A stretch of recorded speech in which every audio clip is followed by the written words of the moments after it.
High বন্ধুরা, আমি সুচরিতা।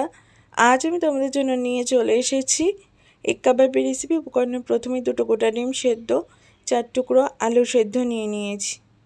তারপর উপকরণের মধ্যে ব্রেড ক্রাম্বস নিয়েছি। একে একে সমস্ত উপকরণ তোমাদের সঙ্গে শেয়ার করে নেব। তো চলো এবার পরবর্তী উপকরণের মধ্যে নিয়ে নিয়েছি গ্রেটেড পেঁয়াজ, গ্রেটেড আদা, গ্রেটেড রসুন আর কাঁচা লঙ্কা কুচি।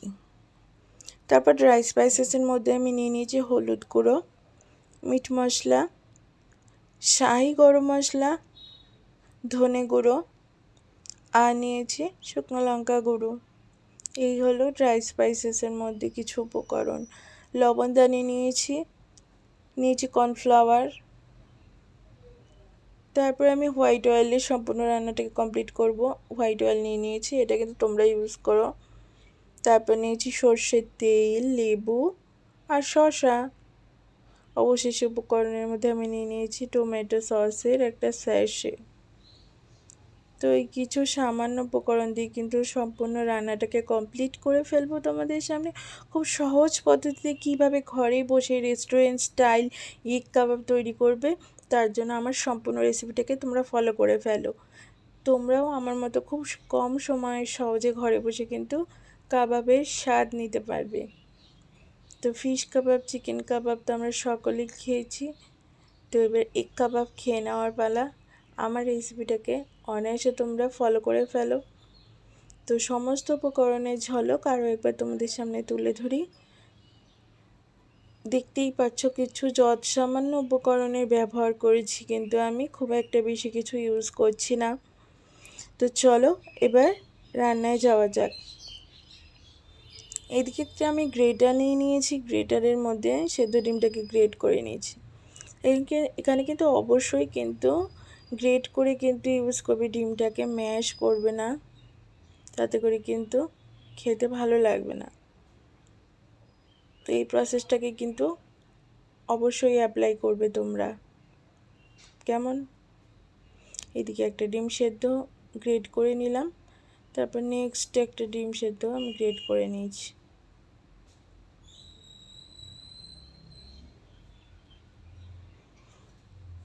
ঠিক এভাবেই কিন্তু আলুটাকেও আমি কিন্তু গ্রেট করে নেব।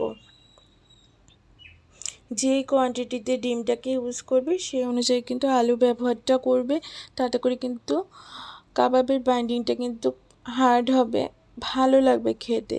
নইলে ডিম কিন্তু এখানে কিন্তু খুব সফট হয়ে যাবে। আলুর ব্যবহার কিন্তু অবশ্যই করবে। তো তোমরা যদি 4টে ডিম ইউজ করো তাহলে 8 টুকরো আলু ইউজ করো, সেই হিসাব মতো, কেমন? খুব সহজে দেখবে একটা অসাধারণ একটা ইউনিক টেস্ট পাবে তোমরা ঘরে বসে। আর ঘরে বসে যদি কিছু তৈরি করা যায়, সেখানে দোকানে একটার জায়গায় ঘরে কিন্তু 2টো খাওয়া যায়, এই একটা কিন্তু সুবিধে রয়েছে। আর যারা রান্না করতে খুব ভালোবাসো তারা তো আমার মতোই ঘরে বসেই কিন্তু সব কিছু ট্রাই করার চেষ্টা করো। আশা করছি তারা কিন্তু অবশ্যই ট্রাই করো।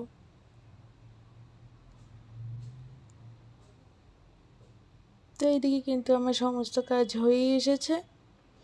এরপর কিন্তু আমি পুরটাকে তৈরি করে নেব কাবাবের। চলো, কড়াইতে পরিমাণ মতো আমি কিন্তু সাদা তেল বসিয়ে দিয়েছি। তেলটা এবার গরম হয়ে আসুক। এদিকে তেলটা গরম হয়ে এসছে, তারপর কিন্তু আমি পেঁয়াজ গ্রেট করে রাখা অ্যাড করে দিলাম, রসুন গ্রেট করে অ্যাড করে দিলাম, কাঁচা লঙ্কাটাও করলাম, আদাটাও দিয়ে দিলাম। তো এখানে গ্রেট করে নেওয়া সমস্ত সবজি ইউজ করবে, তাতে করে যখন ফ্লেভারটা মুখে পড়বে না, মুখে যখন বাজবে তখন কিন্তু বেশি ভালো লাগবে। এখানে পেস্ট কোনো রকমের কিন্তু আদা রসুন পেঁয়াজ ইউজ করবে না, তাতে করে কিন্তু সেই ফ্লেভারটা পাবে না। তখন দিদি নেড়ে ঝেড়ে একটু ভাজা ভাজা করে নিলাম, তারপর গুঁড়ো মশলাগুলো অ্যাড করে দিলাম, নুনটাকেও অ্যাড করে দিয়েছি কিন্তু একবারে। তো ভালো করে এবার দিদি নেড়ে ঝেড়ে কিন্তু কষিয়ে নেবো আদা রসুন পেঁয়াজটাকে, কাঁচা ভাব সম্পূর্ণ কাটিয়ে নেব। মশলাটাকে ভালো করে কষিয়ে কিন্তু একটু মাখো মাখো করে নেব। তো যতটা সময় নিয়ে কষিয়ে রান্না করে তত কিন্তু কাবাবটা টেস্টফুল হবে। এই পুরের উপরে কিন্তু সম্পূর্ণ রান্নাটা ব্যালেন্স করছে যে কতটা ভালো হবে। সেহেতু পুরটা কিন্তু একটু সময় নিয়ে কিন্তু হাতে ধরে কমপ্লিট করো, আর কিছুই না, খুবই ইজি। তো ভালো করে দেখতে পাচ্ছ পেঁয়াজ রসুনটাকে আমি আদাটাকে ভালো করে কষিয়ে নিয়েছি। এখানে অয়েল রিলিজ করেই গেছে। তারপরে আমি অ্যাড করে দেবো এবার গ্রেট করে নেওয়া ডিম আর আলুটাকে দিয়ে দিচ্ছি। ডিম আলু গ্রেট করে নেওয়া দিয়ে ভালো করে খুন্তি দিয়ে নেড়ে ছেড়ে কিন্তু একটা মণ্ড তৈরি করে নেব, ডোটা তৈরি করে নেব, পুরের ডো। তো বেশ খানিকক্ষণ সময় নিয়ে কিন্তু ডোটাকে তৈরি করব, তাতে করে ডিমের যে একটা আষ্টে ভাব আছে সম্পূর্ণ কিন্তু রিলিজ করে যাবে, টেরই পাবে না কোথায় গেল সেই আষ্টে ভাবটা। তো যেহেতু কুসুম সেদ্ধ কুসুমে যে একটা আষ্টে একটা গন্ধ থাকে সেটা সম্পূর্ণ কিন্তু হাইড হয়ে যাবে, টেরই পাবে না। তো বেশ খানিকক্ষণ সময় নিয়ে কিন্তু কষিয়ে কষিয়ে কিন্তু পুরটাকে তৈরি করবে, আর কিছুই না।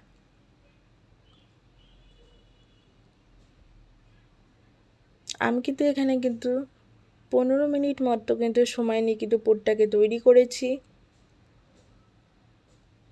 যতটা সম্ভব সময় নিয়ে তৈরি করা যায় তত কিন্তু কাবাবটা টেস্টফুল হয়, যেহেতু পুরের উপরেই সম্পূর্ণ রান্নাটার স্বাদ ক্যারি করছে। দেখতেই পাচ্ছ পুরটা কতটা আমি কিন্তু ঠিক করেছি, আর অনেকটাই কিন্তু স্ট্রং করে নিয়েছি যাতে করে কিন্তু কাবাবটা খুব টেস্ট হয়। অনেকটা আঠালো করেছি, তোমরা নিশ্চয়ই আইডিয়া করতে পারছো। আমি তাও একবার তোমাদের সামনে তুলে ধরলাম খুন্তির মাথায়। তারপর একটা মিক্সিং বোল নিয়ে নিয়েছি, তার মধ্যে এবার আমি কর্নফ্লাওয়ারটা অ্যাড করে দেবো। তো পরিমাণ মতো কর্নফ্লাওয়ার আমি অ্যাড করে দিচ্ছি মিক্সিং বোলের মধ্যে। আমি একটা ব্যাটার তৈরি করে নেব কর্নফ্লাওয়ারের, যেহেতু কাবাবটাকে কোট করতে হবে ফ্রাইয়ের জন্য, সেজন্য কিন্তু আমি এটা করে নিচ্ছি। তোমরা কিন্তু অবশ্যই কর্নফ্লাওয়ারে কোট করো, খুব ক্রিসপি হবে, ক্রাঞ্চি হবে কিন্তু, আর লুকস ওয়াইজও কিন্তু দারুণ হয় কাবাবটা, সম্পূর্ণ রেস্টুরেন্ট স্টাইল। তারপর দেখতে পাচ্ছ জলে গুলে আমি কিন্তু ব্যাটারটা তৈরি করে নিয়েছি, মিডিয়াম রেঞ্জে করেছি। তারপর চলো এবার রান্নার নেক্সট ধাপে চলে যাব। এখানে পুরটা যে তৈরি করে নিয়েছিলাম সেই পুরটা দেখতে পাচ্ছ ঠান্ডা হয়ে গেছে। তো অবশ্যই ঠান্ডা পুরে কিন্তু শেপটা সুন্দর হবে, নইলে কিন্তু ফেটে ফেটে যাবে। পুরটাকে অবশ্যই কিন্তু ঠান্ডা করে কাবাবের শেপ গড়ে নিও। দিয়ে পুরটাকে আমি সম্পূর্ণ ঠান্ডা করে, দেখতে পাচ্ছ কাবাবের যেটা ন্যাচারাল শেপ হয় রাউন্ড, সেটাই কিন্তু আমি তৈরি করে নিচ্ছি। চপিং বোর্ডের মধ্যে তৈরি করবে, তাতে করে শেপটা কিন্তু খুব ক্লিন আসবে, শার্প আসবে, সেটাই আমি করছি। তো আমি কিন্তু যথাযথ শেপ তৈরি করে নেওয়ার চেষ্টা করছি, তোমরাও করো। আকারটা যদি সুন্দর হয় না, খাবারটা কিন্তু দেখতেও সুন্দর হবে। তারপর চপিং বোর্ডের থেকে এবার আমি ছুরির সাহায্যে কিন্তু আলাদা করে নিচ্ছি কাবাবটাকে। তারপর আস্তে করে আলতো হাতে কিন্তু তুলে নেব। প্রথমে আমি কোট করে নিচ্ছি ব্রেড ক্রামসে কোট করে নিচ্ছি, এপিট ওপিট ভালো করে কিন্তু কোট করে নেবে। কালারটা কিন্তু চকলেট ব্রাউন আসবে, দারুণ আসবে কালারটা। তারপর আমি কোট করে নিচ্ছি কর্নফ্লাওয়ারে কোট করে নেব, তাতে করে কিন্তু খুব ক্রিসপি হবে, পুরো মুচমুচে হবে, খেতে দুর্ধর্ষ লাগে খেতে। কর্নফ্লাওয়ারে কোট করার পরে আমি আবারও কিন্তু ব্রেড ক্রামসে ডবল কোটিং করব। তো আমি 3rd লেয়ার কোটিং করেছি, তোমরা চাইলে কিন্তু ডিমেরও কোটিং করতে পারো কর্নফ্লাওয়ারে কোটিংয়ের পরিবর্তে, অনায়াসে চলে যায় সেটা, কিন্তু আমি করিনি, যেহেতু আমার একটু ক্রিসপিনেসটা বেশি পছন্দ, সেহেতু আমি কর্নফ্লাওয়ারটাকে ইউজ করলাম।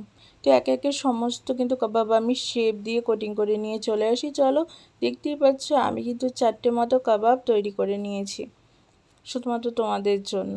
এবার চলো ফ্রাইয়ের পালা। এদিকে আমি ঝাঁঝরি হাতার মাধ্যমে কিন্তু কড়াতে ছেড়ে দিচ্ছি। এপিট ওপিট গোল্ডেন ব্রাউন করে কিন্তু ছেঁকে ভেজে তুলে নেবো। এর আগেও আমি কাবাব তৈরি করেছিলাম, এর জন্য কিন্তু কড়াইতে কিন্তু ব্রেড ক্রাম্বস পড়ে গিয়ে যে কালো কালো হয়ে যায় সেটাই কিন্তু রয়েছে কড়াইতে, আর কিছুই না। তোমরা ন্যাচারালি জানো চপের দোকানে কড়াইতে এরকম থাকেই, এগুলো কিছু না, এগুলো ব্রেড ক্রাম্বসের পুড়ে যাওয়া অংশগুলো। তো এপিট ওপিট ভালো করে কিন্তু আমি ছেঁকে ভেজে তুলে নেব। তো আমি কিন্তু গোল্ডেন ব্রাউন করে ফ্রাই করে নেবো একদম, দেখতেই পাচ্ছ সম্পূর্ণ রেস্টুরেন্টের মতো তৈরি করে নিয়েছি, খেতে কিন্তু চমৎকার লাগে। তো একে একে সমস্ত কাজ আমি সেরে নেব। দিয়ে দিচ্ছি নেক্সট কাবাব। ঠিক এভাবেই সমস্ত কাবাবগুলোকে ভেজে তুলে নেব। ভালো করে কিন্তু ফ্রাই হয়ে যাচ্ছে কাবাবটা। তারপর আমি সব সাজিয়ে গুছিয়ে নিয়ে চলে এসেছি, কাসুন্দি সস স্যালাড সহযোগে পরিবেশন করে দিয়েছি। তোমরা সকলেই দেখে জানিও কেমন হয়েছে। ভিডিওটি ভালো লাগলে please do like share and subscribe to my channel. তোমাদের সকলের সাথে খুব শীঘ্রই নতুন কোনো ইউনিক ভিডিও নিয়ে চলে আসবো। আজকের এই ইভিনিং স্ন্যাক্সের রেসিপিটা তোমাদের ঠিক কীরকম লেগেছে অবশ্যই কমেন্ট করে জানাতে ভুলো না কিন্তু, আর অবশ্যই কিন্তু তোমরা কিন্তু ট্রাই করো। এছাড়া তোমাদের কোনো স্পেশাল দিনে কিন্তু অনায়াসে ট্রাই করতে পারো, ডিনারে লাঞ্চে কিন্তু স্টার্টার হিসাবে কিন্তু জাস্ট অনবদ্য কম্বিনেশন সৃষ্টি করতে সাহায্য করবে। জাস্ট তোমরা সসে ডিপ করে খেয়ে নাও, মুখে গেলে পুরো স্বর্গ, এতটাই ইয়ামি ফ্লেভার। তোমরা অবশ্যই ট্রাই করো। যারা খেতে খুব ভালোবাসো আমার মতো তারা অনায়াসে ট্রাই করে ফেলো। আর ডিম প্রেমী মানুষের জন্য এটা কিন্তু একটা খুবই জনপ্রিয় রেসিপি তোমাদের জন্য আমি নিয়ে এসেছি। তো ছোটো বাচ্চাদেরও কিন্তু এইভাবে তোমরা তৈরি করে দিতে পারো, ওরাও কিন্তু খেয়ে কিন্তু খুব আনন্দ পাবে। তো ডিমের ভিন্ন স্বাদ পাওয়ার জন্য অনায়াসে এই রেসিপিটা ট্রাই করে ফেলো। আশা করছি তোমরা কেউ নিরাশ হবে না, এতটাই কিন্তু ভালো খেতে। তো আরেক ঝলক তোমাদের সামনে শো করে দিলাম। তো আজকের মতো এই পর্যন্তই, টাটা।